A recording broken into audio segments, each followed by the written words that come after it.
Subscribe कीजिए ICDS information YouTube channel को और दबाइए इस घंटे को ताकि आपको मिल सके हमारे नए वीडियो सबसे पहले, और ये फ्री है। इंक्रीमेंटल लर्निंग अप्रोच मॉडल संख्या 7 भाग 2 में आप सभी का फिर से स्वागत है। तो चलिए आज का वीडियो स्टार्ट करते हैं। सबसे पहले एनीमिया को कैसे रोक सकते हैं इसके बारे में समझ लेते हैं।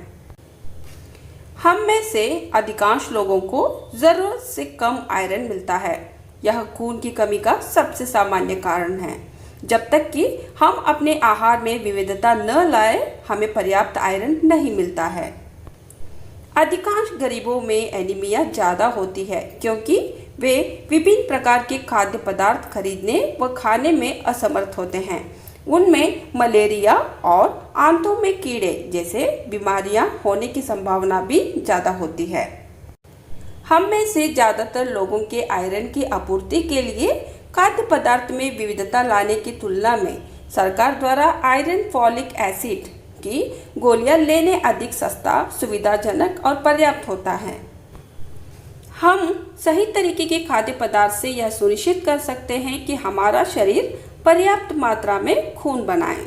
जैसे कि केवल कुछ ही शाकाहारी पदार्थ ऐसे हैं जिनमें आयरन व फॉलिक एसिड प्रचुर मात्रा में पाए जाते हैं, जैसे कि कुछ हरी पत्तेदार सब्जियां, बाजरा या रागी जैसे अनाज, कुछ फलियां और सूखे मेवे या फिर प्रोटीन युक्त भोज्य पदार्थ।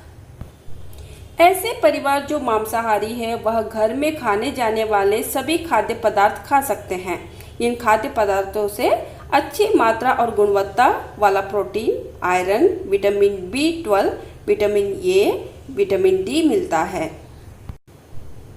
हम निम्न खाने के द्वारा रक्त में आयरन के समावेश में सुधार कर सकते हैं, जैसे कि नींबू, आंवला, अमरूद, संतरा जैसे खाद्य पदार्थ खाने में जोड़ें और उसके साथ भोजन के 1 घंटे पहले या बाद में चाय, कॉफ़ी न पिए क्योंकि ये आयरन के समावेश को कम करते हैं। अब हम समझते हैं कुछ बीमारियां जिनसे खून की कमी भी हो सकती है।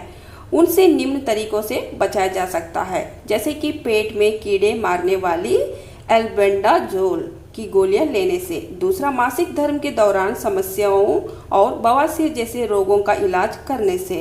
तीसरा, मलेरिया व अन्य बीमारियों का जल्दी और पूरा इलाज करने से। एनीमिया को कैसे रोक सकते हैं फिर से एक बार समझ लेते हैं। 1. हम खून की कमी को कम करने के लिए क्या कर सकते हैं। दूसरा, पर्याप्त रक्त उत्पादन में कौन से खाद्य पदार्थ मदद कर सकते हैं। तीसरा, आयरन के बेहतर समावेश के लिए हमें क्या करना चाहिए। चौथा, खून की कमी करने वाली बीमारियों से बचने के लिए हमें क्या करना चाहिए। अब हम समझेंगे एनीमिया के घातक और दूरगामी परिणाम के बारे में। 1. गर्भावस्था के दौरान कोख में पल रहे बच्चे अपने लिए खून की आपूर्ति मां से ही करते हैं। एक एनीमिक मां कोख में पल रहे बच्चे को पर्याप्त मात्रा में खून नहीं पहुंचा पाती, जिसकी वजह से यह बच्चे जन्म से ही कुपोषित या एनीमिक पैदा होते हैं। ऐसे बच्चों का मानसिक और शारीरिक विकास धीमा होता है। दूसरा, एनीमिक गर्भवती महिला एक स्वस्थ महिला के मुकाबले प्रसव के दौरान खून बहने से बहुत कमजोर हो जाती है और कई बार मृत्यु को प्राप्त हो जाती है। फिर से एक बार एनीमिया के घातक और दूरगामी परिणाम को समझ लेते हैं। 1. एनीमिक मां से जन्म बच्चे मानसिक और शारीरिक रूप से कमजोर होते हैं। दूसरा, गर्भवती महिला अगर प्रसव के दौरान बहुत खून खो देती है तो उसकी मृत्यु होने की संभावना बढ़ जाती है। अब हम समझते हैं महिलाओं में पुरुषों के मुकाबले अधिक एनीमिया क्यों होता है। 1. नियमित माहवारी भी एनीमिया का कारण बनता है, जैसे कि हर महीने महिलाएं 30 से 40 मिलीलीटर रक्त खो देती हैं। इतना खून बनाने के लिए 12 mcg से लेकर 62 mcg रक्त अधिक आयरन की ज़रूरत है। यह स्थिति लगभग 30 साल तक चलती है, जो किशोरावस्था से लेकर कम से कम 45 साल की उम्र तक चलती रहती है। जिन महिलाओं को अधिक खून बहता है उन्हें अधिक मात्रा में आयरन की आवश्यकता भी होती है। दूसरा, गर्भावस्था के दौरान एक महिला को अन्य समय की तुलना में अधिक आयरन की ज़रूरत होती है। यह बच्चे के शरीर में खून बनाने और उसके शरीर निर्माण के लिए आवश्यक होता है। देखा जाए तो इस दौरान सब मिलाकर एक महिला को गर्भावस्था के दौरान 15 मिलीग्राम अधिक आयरन की ज़रूरत होती है। यदि उसके शरीर में पर्याप्त मात्रा में आयरन है तो गर्भावस्था के दौरान आयरन की सिर्फ एक गोली प्रतिदिन लेना काफ़ी होता है। लेकिन ज़्यादातर महिलाओं में आयरन का भंडार बहुत कम रहता है, इसीलिए उनमें गर्भावस्था के दौरान खून में कमी हो जाती है। इस वजह से जन्मे नवजात शिशु में भी एनीमिया होता है या फिर जल्दी ही रक्त की कमी हो जाती है। यदि महिला बार बार गर्भधारण करती है तो उसके शरीर को आयरन जमा करने का समय नहीं मिल पाता। इस वजह से महिला में और भी अधिक खून की कमी हो जाती है।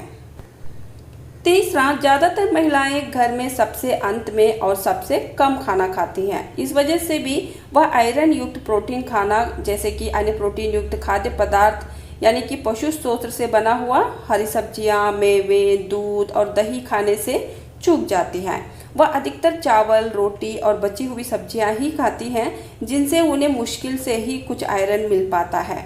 आमतौर पर भारत में एक महिला अपने खाने में रोज़ 5 से 8 मिलीग्राम आयरन ही खाती है और खाने में विटामिन B12 की कमी और लगातार पेट के कीड़े या अन्य बीमारी की वजह से ज़्यादातर आयरन उसके शरीर में पचता नहीं। इन कारणों से पुरुषों की तुलना में महिलाओं को अधिक खून की कमी होती है, जिसकी वजह से उन्हें गोलियां के रूप में आयरन लेने की ज़रूरत होती है। फिर से एक बार महिलाओं में पुरुषों के मुकाबले अधिक एनीमिया क्यों होता है समझ लेते हैं। एक, माहवारी की वजह से महिलाएं हर महीने खून खो देती हैं। दूसरा, गर्भावस्था में माँ और बच्चे के लिए अधिक रक्त की ज़रूरत भी होती है। तीसरा, घर में महिलाओं के अंत में और कम खाने की वजह से पौष्टिक खाद्य पदार्थ नहीं मिल पाता। अब हम समझते हैं एनीमिया को रोकने के लिए हम अपने कार्यक्रम के माध्यम से क्या कर सकते हैं। भारत सरकार द्वारा हमारे जीवन के हर महत्वपूर्ण पड़ाव के लिए एनीमिया से बचने के लिए और रोकथाम के लिए बहुत से कार्यक्रम चलाए जा रहे हैं, जैसे कि एक, जीवन के हर समय के लिए आयरन की गोली, जैसे कि 6 माह से 5 साल तक के बच्चों को हफ्ते में 2 बार 1 ml आयरन सिरप दिया जाता है। इसके साथ 5 से 10 साल के बच्चों के लिए स्कूल जाने वाले बच्चों को स्कूल द्वारा और स्कूल न जाने वाले बच्चों को आंगनवाड़ी केंद्रों द्वारा हर हफ्ते बच्चों वाली एक आयरन गोली दी जाती है।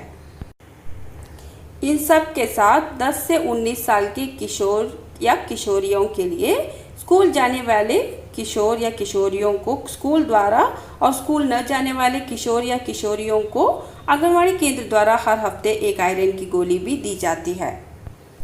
इसके अलावा भी गर्भावस्था के समय आशा, ANM दीदी या आंगनवाड़ी कार्यकर्ता द्वारा आयरन की गोली दी जाती है। इसे दूसरी तिमाही से एक गोली रोज़ 100 दिन तक लेना होता है।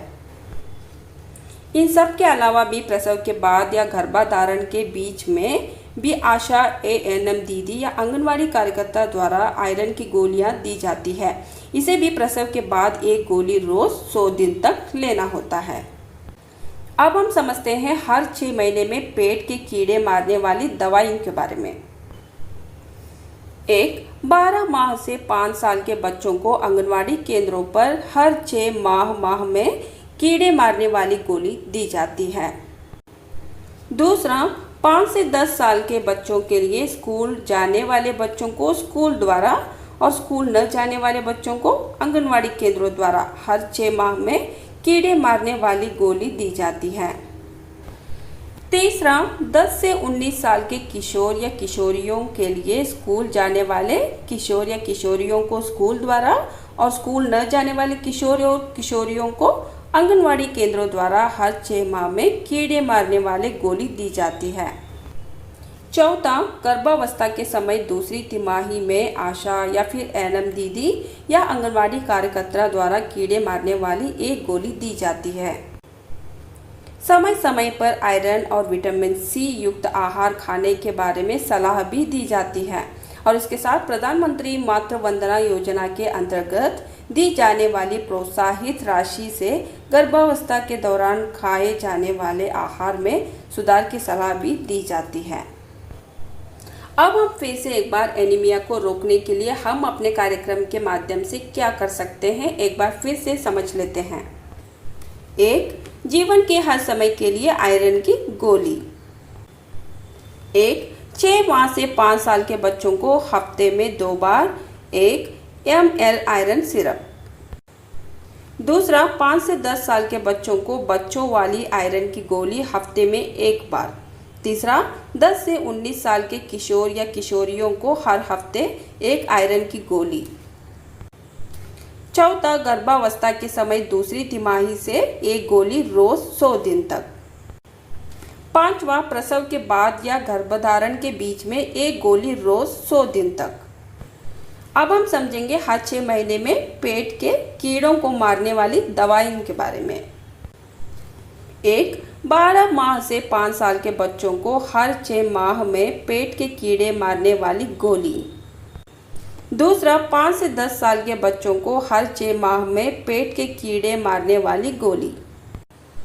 तीसरा, 10 से 19 साल के किशोर या किशोरियों को हर 6 माह में पेट के कीड़े मारने वाली गोली।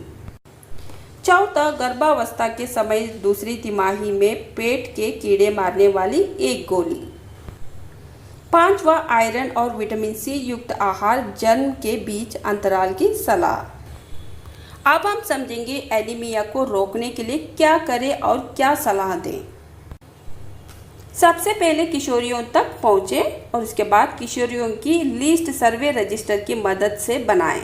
लिस्ट को गांव के स्कूल में भी दें। हर हफ्ते आंगनवाड़ी केंद्रों पर किशोरियों को 1 आयरन की गोली खिलाएं और 6 माह में सभी किशोरियों को जिन्हें स्कूल में खुराक न मिली हो को बुलाएं और कीड़े मारने वाली गोली भी खिलाएं। हीमोग्लोबिन की जांच करवाएं। इसके साथ यदि गंभीर एनीमिया है तो सिर्फ गोलियां मदद नहीं करती हैं और खून चढ़ाने की ज़रूरत पड़ सकती है। इसके साथ गर्भवती महिलाओं तक भी आपको पहुंचना होगा। सबसे पहले गर्भावस्था रजिस्टर की मदद से प्रत्येक गर्भवती महिला तक पहुंचें। दूसरा, जल्दी से जल्दी गर्भवती महिला का पंजीकरण भी कराएं। तीसरा, गोलियों की खुराक जल्दी शुरू करें ताकि गोलियां लेने के लिए पर्याप्त समय भी उपलब्ध हो। चौथा, डीवॉर्मिंग या फिर पेट के कीड़ों वाली दवाई दूसरी तिमाही में उपलब्ध कराएं। पांचवा, गर्भवतियों द्वारा आयरन की गोलियों की खपत सुनिश्चित करें।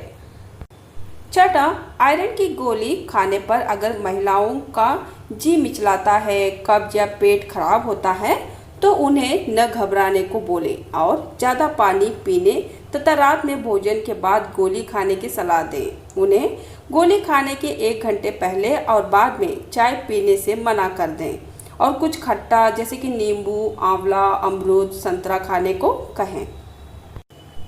7वां, आहार के बारे में सलाह भी दें। इसके साथ हीमोग्लोबिन की जांच कराएं और यदि गंभीर एनीमिया है तो सिर्फ गोलियां मदद नहीं करेंगी।